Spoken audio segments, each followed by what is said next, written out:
Hey guys, welcome back to the Schmoedown Respin here on Cinetopical. I am Nate here on the desk as always with the strangest one. Obviously, the most high-profile news of the Schmoedown this week would be Robert Meyer Burnett's departure from the league for obvious reasons. If you're watching this show, we're sure you are well aware of that whole situation, and we don't see the need to go into it much further other than we support the decision made by the commissioner. Due to recent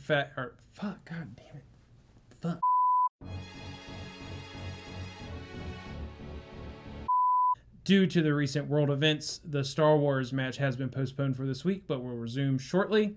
And Winston Marshall proposed the idea for a Black Movies wheel slice. Strange Wang, what are your thoughts? I think it's a great idea. Do I think Winston should take a season off to do it?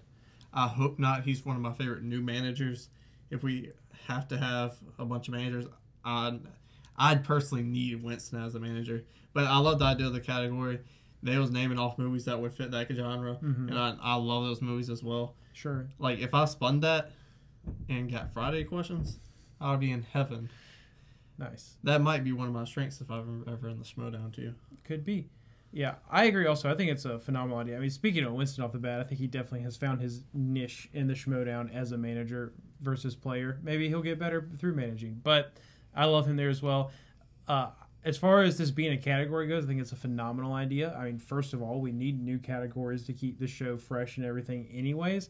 So why not use a new category to pay respect to all the people of color who work really, really hard in Hollywood that don't get as much respect as they should. On to this week's match, we had Ben Goddard, who is 0-0, versus Jim Pavetta, also 0-0 in the first round of the Inner Geekdom tournament. Great first round for both competitors. Both players are 5-5 before they even miss a question, and then Jim finally misses one.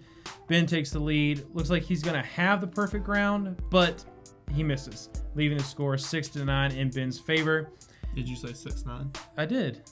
I feel like you probably wrote it just so I would say 6-9 instead of putting 9-6, like how most normal people would do it when someone's in the lead. But that's what I get for letting you write the script this week. We see the managers come into play for round 2. Ben wants to go first. He lands on opponent's choice. Roxy, not here, but Mark and Draco with manager duties today.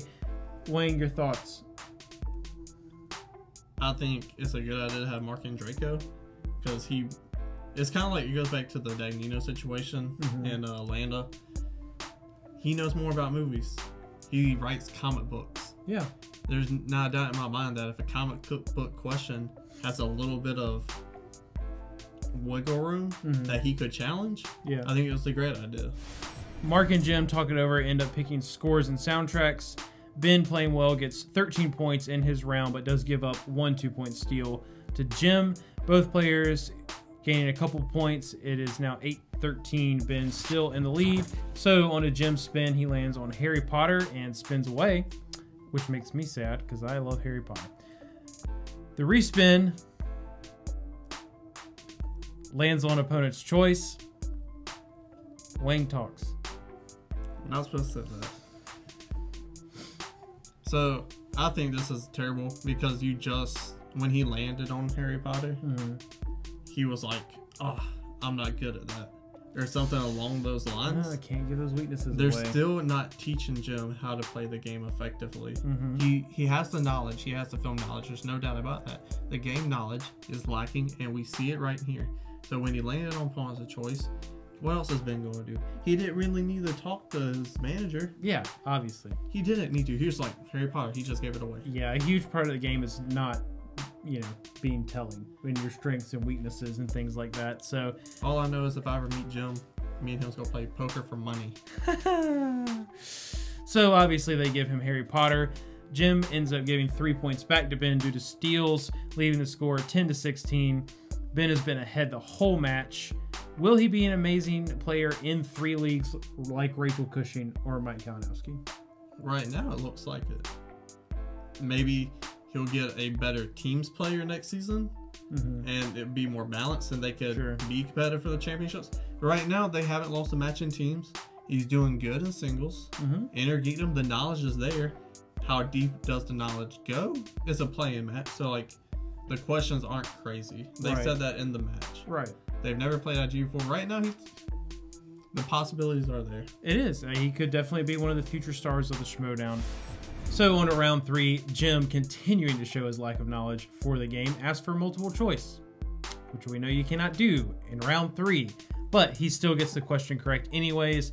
So now he has to answer his 3-pointer, which he does pretty easily, making the score 15-16. So now Jim has to hit his 5-pointer to avoid the TKO. It is in the category of Marvel movies.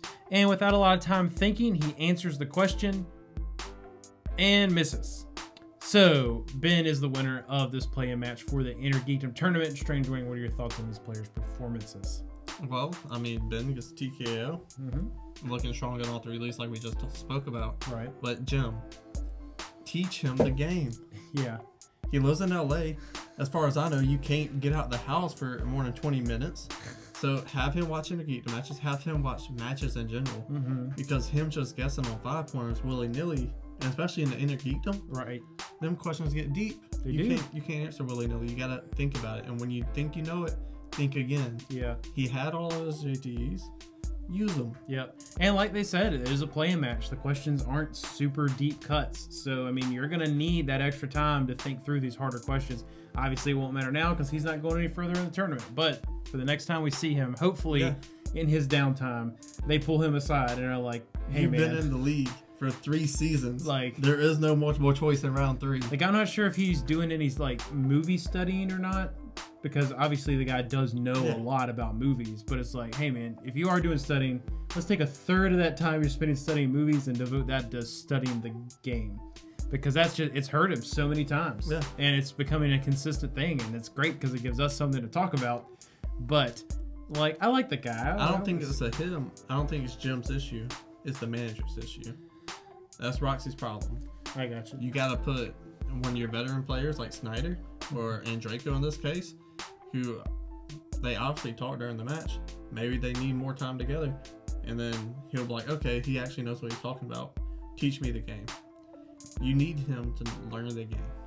Yeah, that's true. But speaking of Roxy, we are very excited to say that even though she was not there for her home match, she is here with us today for an exclusive Schmoedown Respin interview. Roxy, welcome to the Schmoedown Respin. We're so excited to have you here today. Tell us, how are you feeling after this week's Inner Geekdom loss? I hate losing. I'm from Boston. You know, like, we don't lose, we win.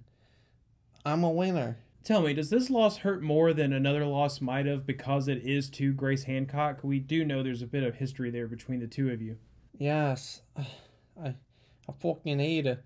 I hope she steps on one of Ken Knapsack's Star Wars Legos because I'm a winner. And winners don't step on Legos, I'll tell you that.